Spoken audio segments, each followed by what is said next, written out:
সারা বাংলাদেশে যারা কৃষক আছে, প্রায় 1.5 কোটি কৃষক আছে, 1.5 কোটি কৃষককে কৃষিকার্ডে আওতায় নিয়ে আসবে। সেটা হলো কৃষিকার্ডের মধ্যে একজন কৃষক কতটুকু তার সম্পত্তি আছে, কতটুকু সে লিজ নিয়েও আছে, কতটুকু বর্গা চাষ করে, সকল তথ্য এর মধ্যে থাকবে। তাও যদি এই তথ্য যদি থাকে তাহলে সরকার কাছে সকল ডাটাবেস তো কৃষকের থাকবে। সেক্ষেত্রে সরকার যে প্রণোদনা আসে বা সার কীটনাশক এটা যে করে বিতরণ করে, এটা ওই কার্ডের মাধ্যমে আপনার কাছে অটো চলে আসবে। সেটা সরকারের মাধ্যমেই করবে, জনপ্রতিনিধির মাধ্যমে করবে, কিন্তু সরকার যেহেতু ডাটাবেস থাকবে আপনার সাথে সরকারের সাথে একটা অটো একটা কানেকশন চলে যাবে। হ্যাঁ, কি কৃষককে স্বাবলম্বী করার জন্যই এটা যারা পাবে। এবং দেখা যাচ্ছে আপনি একটা জায়গা আছে, জায়গার মধ্যে আপনি 3টা ফসল উৎপন্ন করেন, হয়তো সরকার হয়তো পাবে একটা সম্পদ, একটা ফসল জন্য আপনি একদম বিনা পরিশ্রম করতে পারেন, বিনা টাকায় করতে পারেন, সেই ব্যবস্থা সরকার করবে। সেই জন্য আপনার সরাসরি আপনার কার্ডে মোনালিসা হেভি ফ্লো 15 পিস প্যাকেটের সাথে 8 পিসের একটি প্যাকেট একদম ফ্রি।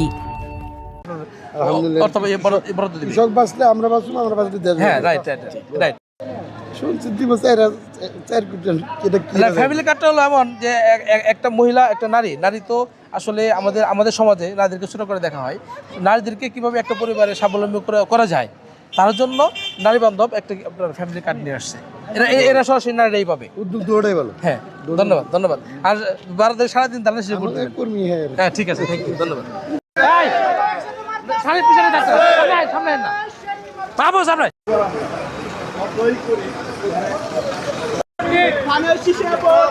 সামনে আসছে শুভ দিন, 12 তারিখ সারা ধানের শীষের জন্য হোক তরুণ বাংলার পছন্দ সমিতি ভাইয়ের সালাম। আসসালামু আলাইকুম। আঙ্গুল ধানের শীষে ভোট দিন। আপা ভাই একটা ভোট দেন ভাই। আরো জোরে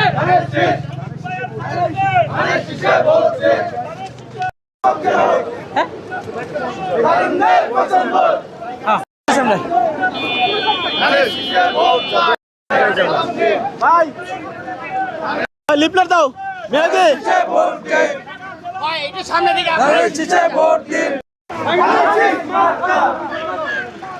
ধানের শীষ মার্কা রহমানের কোন মার্কা আছে? আছে, সেই মার্কা ধানের শীষ।